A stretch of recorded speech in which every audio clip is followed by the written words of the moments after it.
नमस्कार साथियों, आपका बहुत बहुत स्वागत है हमारे चैनल पे। ये देखिए हमारे जो बीपीएससी के चेयरमैन हैं श्री अतुल प्रसाद सर, इनका सुबह सुबह 9:42 पे एक ट्वीट आया है। आज ही के दिन आया है और इस ट्वीट को 9 घंटे हो चुके हैं। ठीक है, इन्होंने इंग्लिश में कुछ बातें लिखी हैं। क्षमा करिएगा सर, इंग्लिश नहीं आती इसलिए हिंदी में पढ़ने का कोशिश कर रहा था, लेकिन इंग्लिश में आपने लिखा है holding TRE on time and disqualification of some candidates are two different things. आप ये कहना चाह रहे हैं कि टीचर रिक्रूटमेंट एग्जाम को ऑन टाइम कराना और कुछ बच्चों का डिसक्वालिफिकेशन होना दो अलग अलग चीजें हैं। While the farmer is so far unaffected by the recent order of the Honorable Supreme Court, the same cannot be said for the latter. देखिए, सुप्रीम कोर्ट का जो ऑर्डर आया है उससे साफ साफ एक ही बात निकल के आ जा रही है कि बीएड के जो बच्चे हैं वो पीआरटी में एलिजिबल नहीं है।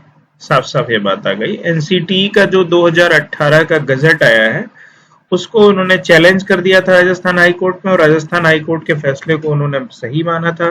यही बात निकल के आई। ठीक है, candidate should be realistic in making assumption in their best interest. ठीक है, क्लियर कुछ नहीं बोला सर ने ये बोला कि भाई ये आपका अपना अजम्पशन है और आपका इंटरेस्ट है कि आप क्या करना चाहते हैं। तो देखिए, मेरा आप सभी से निवेदन है, बीएड के छात्रों से, कि आप सभी अगर आप टीचर रिक्रूटमेंट एग्जामिनेशन का फॉर्म फिल किया है आपने, तब आप एग्जाम देने जरूर जाइए।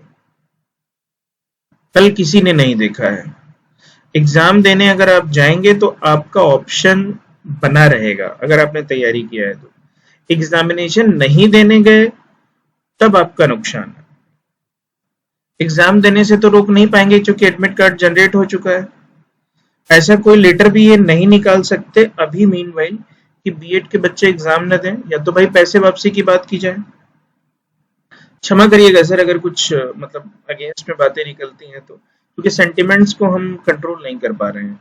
ठीक है, अब यहाँ पे एक चीज देखिए, सुबह 9:42 पे ये ट्वीट किया गया श्री अतुल प्रसाद सर के द्वारा, जो माननीय आयोग के चेयरमैन हैं, और इसको जो रीट्वीट किया गया, रीपोस्ट 872 टाइम्स किया गया और 2194 लाइक हैं, 108 बुक मार्क्स हैं और 336 कोट्स हैं। ठीक है, अब देखिए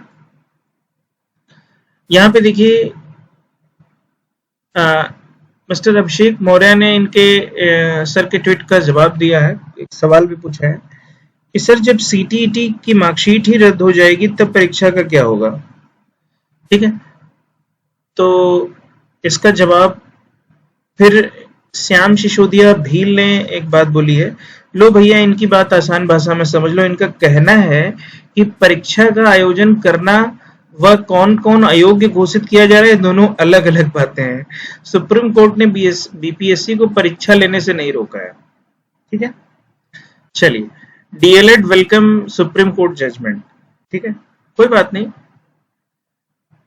रितु रंजन साहब ने ये लिखा है कि supreme court order is the superior और @ Atul Prasad mail order is superior, please tell us. अब रितु रंजन जी ने तो भाई चैलेंज कर दिया कि सुप्रीम कोर्ट का ऑर्डर सुपीरियर माना जाएगा या अतुल प्रसाद सर का ट्वीट। ठीक है, please tell us. CTET certificate and NCT 2018 gazette notification is also cancelled. Your BPSC TRE notification is on the basis of NCTE notification 2018. ठीक है, सर ने नीतीश कुमार जी को और एनसीटी दिल्ली दोनों को टैग किया हुआ है।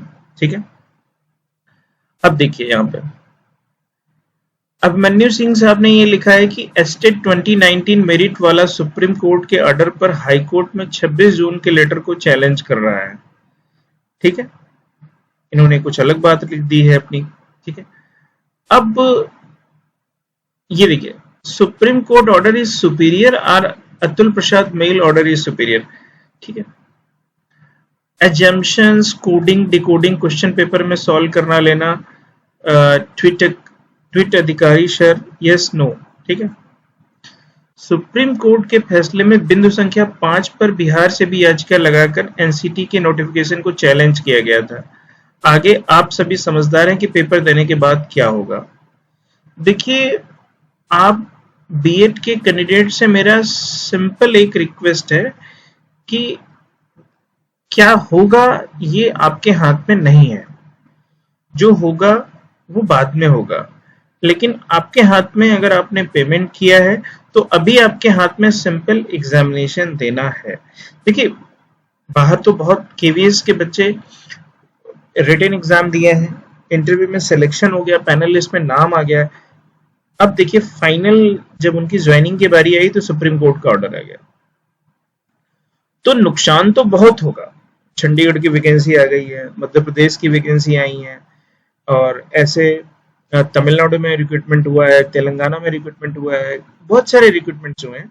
तो नुकसान तो कई कैंडिडेट्स का होगा अगर सुप्रीम कोर्ट ये अलाउ मना करता है। देखिए, ब्रिज कोर्स की भी बात आ रही है, तो ब्रिज कोर्स के लिए सरकार को एक गाइडलाइन निकालनी पड़ेगी कि जितने भी बीएड कैंडिडेट हैं अगर उनको ब्रिज कोर्स के लिए अलाउ किया जाता है तो। सुप्रीम कोर्ट ने अपने फैसले में भी बात बात लिखी है कि ब्रिज कोर्स अगर कराना पड़ रहा है बीएड के बच्चों को, इसका मतलब है कि बीएड के बच्चे पीआरई जो पीआरटी का जो लेवल होता है उनके बच्चों को पढ़ाने के लिए एलिजिबल नहीं है। तो ब्रिज कोर्स की बात पे भी एक प्रश्न चिन्ह भी है।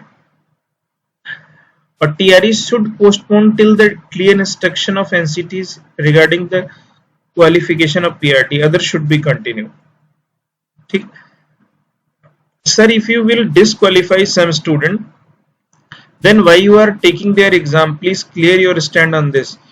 साफ साफ रोहित जी ने पूछा है कि सर अगर आप कुछ स्टूडेंट्स को डिस्क्वालीफाई कर देंगे तो आप उनका एग्जामिनेशन क्यों ले रहे हैं। आप अपने व्यू को यहाँ पे क्लियर कर दिए। प्रियांशु तिवारी ने ट्विटर पे लिखा है कि people of the responsible post speak clearly, you have made Bihar mad since the time you came into existence. Sir के ट्विटर पे इन्होंने रीट्वीट करके ये लिखा है, श्रीमान जी, बीपीएससी के शिक्षक भर्ती विज्ञापन में शिक्षक की योग्यता एनसीटी की सूचना के आधार पर तय की गई है। Read Bihar education service rule and advertisement of BPSC. आयोग को एग्जाम दिलवाना सुप्रीम कोर्ट के आदेश की अवमानना है। रीड सुप्रीम कोर्ट का फैसला। ठीक है, बिहार में जब बीएड का सीटेट प्रमाण पत्र ही नहीं वैध होगा तो उन्हें भर्ती परीक्षा में शामिल करने का क्या फायदा। सीटेट पेपर 1 के बाद बीएड वालों का रिजल्ट अमान्य। ठीक है, तो इस तरीके से गुंजन कोमल जी ने बोला है, refund the fee of the BEd candidates and don't allow them to sit in the examination, simple. ठीक है sir, we are understood better, but please clear how could we valid my CTET 2023 certificate. This is valid as per Supreme Court decision clearly mentioned by CBSE reply. देखिए, यहाँ पे एक बच्चे ने अपने CTET के मार्कशीट को शेयर किया है और देखिए यहाँ पे उसने लिखा हुआ है कि the certificate shall abide by the outcome of the final decision of the honourable Supreme Court rendered in the SLP White 322 of 2020, SLP number 3000 of 2020, SLP number 20743 of 2021। जो स्पेशल पिटिशन दायर की गई हैं, ये उनके नंबर दिए गए हैं, तमाम जगह से, तमाम राज्यों से पिटिशन दायर की गई है। तो ये बच्चे जवाब चाह रहा है कि क्या हमारा सीटेट सर्टिफिकेट वैलिड है। This is valid as per court decision clearly mention by the CBSE reply. ठीक है, ये सारी चीजें वो पूछ रहे हैं। और भी बहुत सारी चीजें सर से पूछी गई हैं। अब क्या मैं आपसे बताऊं, तो ये कुछ चीजें थी जो माननीय अतुल प्रसाद सर ने लिखा अपने ट्विटर पे, उस पर जवाब मांगा, क्योंकि क्लियरली चीजें पता नहीं चल पाई हैं। ठीक है, तो ये कुछ अपडेट्स थी और ऑफिशियल कोई अपडेट नहीं आई है, अभी बीपीएससी ने कुछ क्लियर नहीं किया है। तो मेरा आप सभी से एक निवेदन है कि पैनिक मत क्रिएट करिए, आप एग्जामिनेशन दीजिए। दूर है, मुझे पता है, कि जो लोग उत्तर प्रदेश से हैं, जो लोग राजस्थान से हैं, जो लोग मध्य प्रदेश से हैं, जो लोग उत्तराखंड से हैं, जो लोग टाटा से हैं, जो लोग वेस्ट बंगाल से हैं, वो सारे लोग बिहार में एग्जामिनेशन देने आएंगे और सबके साथ ये किंग कर्तव्य विमूढ़ वाली स्थिति पैदा हो गई है कि एग्जाम दें या न दें, इतने पैसे हमने लगा दिए हैं, 750 रुपए, 1000 रुपए हमने दे दिए हैं, अब मैं वापस 2-3 हजार रुपए लगा के जाऊं, 2 दिन का एग्जामिनेशन है, बीपीएससी का सिंगल डे का एग्जामिनेशन नहीं है, वापस मैं जाऊं कि ना जाऊं, स्टे की कॉस्ट, खाने पीने की कॉस्ट और ट्रेवलिंग की कॉस्ट, जो फीमेल कैंडिडेट्स हैं वो कम से कम किसी एक गार्जियन के साथ जरूर जाएंगी। तो ये सारी चीजें जो निकल के सामने आ रही हैं कैंडिडेट्स के साथ, वाकई एक कठिन समस्या पैदा हो गई है। लेकिन इसमें बीपीएससी भी कुछ नहीं कर सकता और माननीय चेयरमैन सर भी कुछ नहीं कर सकते। समय के ऊपर इन सब चीजों को छोड़ देना होगा, क्योंकि एनसीटी आगे क्या करने वाली है, केंद्र सरकार और एनसीटी क्या इसको डबल बेंच में इस डिसीजन को चैलेंज करेगी, क्योंकि ये मात्र राजस्थान हाईकोर्ट के फैसले को सुप्रीम कोर्ट ने करेक्ट माना है बस, और कोई ऑर्डर्स नहीं निकले, और उस ऑर्डर के बिहाफ पे एनसीटी ने अभी तक कोई नोटिफिकेशन नहीं निकाला है, ना तो किसी राज्य सरकार की तरफ से कोई नोटिफिकेशन आया, तो कोई ऑफिशियल गाइडलाइन नहीं आई है। सारे लोग शांत हैं, इंटरनल मीटिंग्स चल रही हैं कि हमें करना क्या है। तो this is the very important thing जो मैं आपको बहुत क्लियर बता रहा हूं। आप लोग पैनिक मत होइए, कोई भी धरना प्रदर्शन मत करिए, अपने एग्जामिनेशंस की तैयारी करिए। 20 अगस्त को आपका सीटेट का फिर से एग्जाम है, 24 से 26 आपका बिहार का एग्जामिनेशन दे दीजिए। उसके बाद फिर सरकारें जो चाहेंगी, एनसीटीसी जो चाहेगी, उसके हिसाब से गाइडलाइंस निकल के आएंगी और उसको हमें एक्सेप्ट करना पड़ेगा, बिकॉज कोर्ट या जो गजट नोटिफिकेशन आएगा उसको हमें तो एक्सेप्ट करना ही पड़ेगा। तो ये सारी चीजें अभी तक निकल के आई हैं, तो किसी रूमर्स पे मत ध्यान दीजिए। चलिए, अगर इन्फॉर्मेशन अच्छी लगी हो तो चैनल को सब्सक्राइब जरूर कर देना और लाइक जरूर कर देना और फ्रेंड्स के साथ शेयर जरूर कर देना। थैंक यू, मिलते हैं नए वीडियो में। जय हिंद, जय भारत।